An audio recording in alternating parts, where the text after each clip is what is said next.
Every once in a while, someone will come up and say, oh, you're on SpongeBob, right? I don't like that show.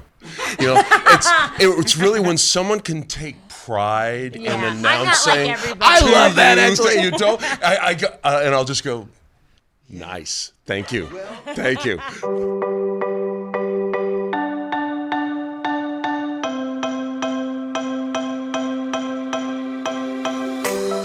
I always remind, especially kids, that SpongeBob really originated, on a piece of paper on Steve Hillenburg's desk and a pen. That's where it started.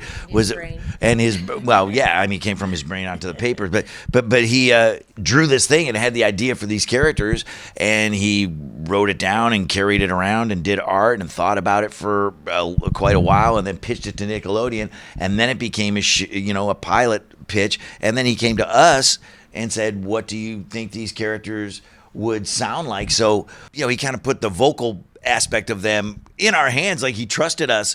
So it really does feel like this thing that he had trusted to us, and now that he's gone, we're carrying it on, not to be too overly dramatic, but it is kind of cool that we were there at the Big Bang of SpongeBob. Right. And he let us in. It's an interesting way to think about it, and he let us and he did say at one point, didn't he, Tom, that we were in the DNA of the characters. Yeah. He recognized that. He did, yeah. SpongeBob was one of the only things on my IMDb that I did not have to audition for.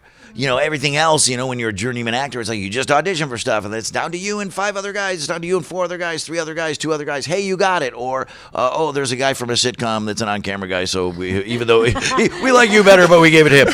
So there's that, And then, so you've never had to hear God, I could have had SpongeBob from some half dozen actors. I was the second choice. I have heard from Steve that there was pressure for Fred Savage to be SpongeBob from some suits, but he resisted.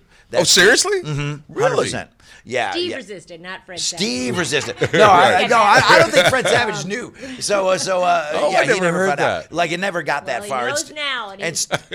Steve was like, no, this is the guy that I hear, and the Lovely reason fellow, is Fred. what Bill said, and everybody in the cast, Steve was very intuitive. He knew me from Rocko's Modern Life and some other stuff we had worked on together, but everybody else, even though he wasn't super acquainted with them yet, he sort of sensed that they were like the characters and the characters were like them and vice versa. Like Bill said, shared DNA was the term Steve used. And he just almost like X-ray vision on steroids. He just saw everything. Yeah, he said to me once that Tom is SpongeBob. He really thought you were like the character. I'd sure like to go to this party, but I can't read the invitation. Me neither. Whoever sent this obviously has no idea about the physical limitations of life underwater. Well, might as well throw these in the fire.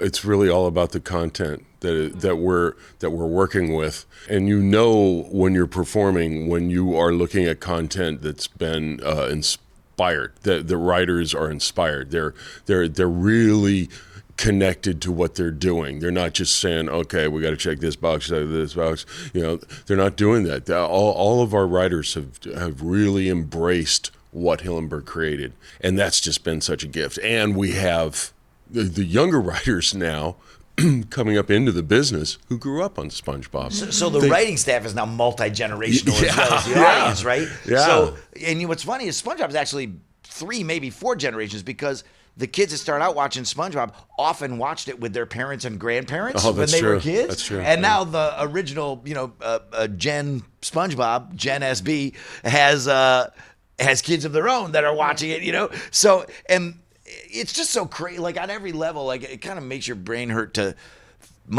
think about it, because SpongeBob has been constant throughout. It's not something that got retired for a while and then rebooted and like, hey, let's rethink this franchise and let's put new people in it, or let's make him a rapper or whatever. It's like they, it's always been this constant thing that's never really been out of production.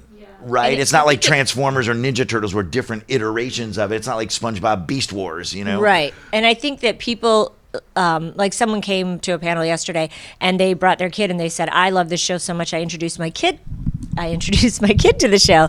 And I think just like we did that to our kids, like, you've got to watch this movie I loved as a kid. You've got to watch this TV show I loved as a kid. People are doing that with SpongeBob, and then these little kids are growing up. And then these little kids are getting to see other shows in the SpongeBob universe, so who knows what they'll introduce to their kids. Yeah, because what's the point of becoming a parent if you don't force feed your kids all the dumb stuff that you like? This is cool. Yeah, I had flashcards. This is Laurel and Hardy. This is Godzilla. This is Jack Kirby. If those kids want to eat at the Kenny house, they have to plug into some Laurel and Hardy. And our son used to he would have our daughter in the tub, and they're 6 years apart, and he would hold up those shampoo bottles that had the action figure tops. So he had all the Star Wars ones, and he'd say no, Obi-Wan, and she was so little, she was like 2, and she was like, oh, I got it wrong, and he'd say try again. What I realized is a really kind of interesting sign of something being a success is that every once in a while, someone will come up and say, you're on SpongeBob, right? I don't like that show. It's really when someone can take pride in announcing. I love that, actually. You don't. And I'll just go, nice. Thank you. Well, thank you. I'm like, you probably don't know it very well, because but that can happen because I don't know you very well, and I'm starting to not like you. So,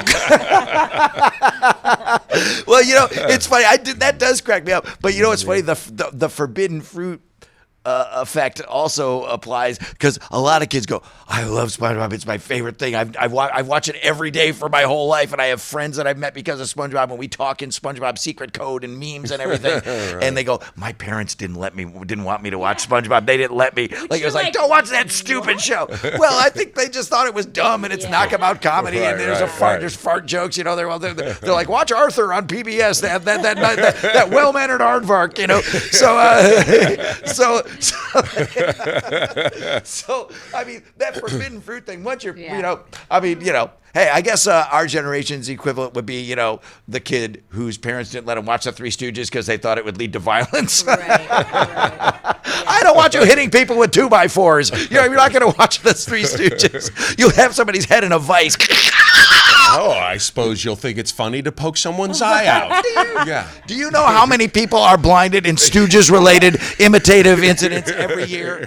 Thousands. These are parents who really didn't want their kids to go jellyfish fishing. Yeah, right. Yes. Right. Don't get any ideas. Yes, another jellyfish fatality by a young SpongeBob fan who tried to imitate what he saw on the cartoon show. Film at 11.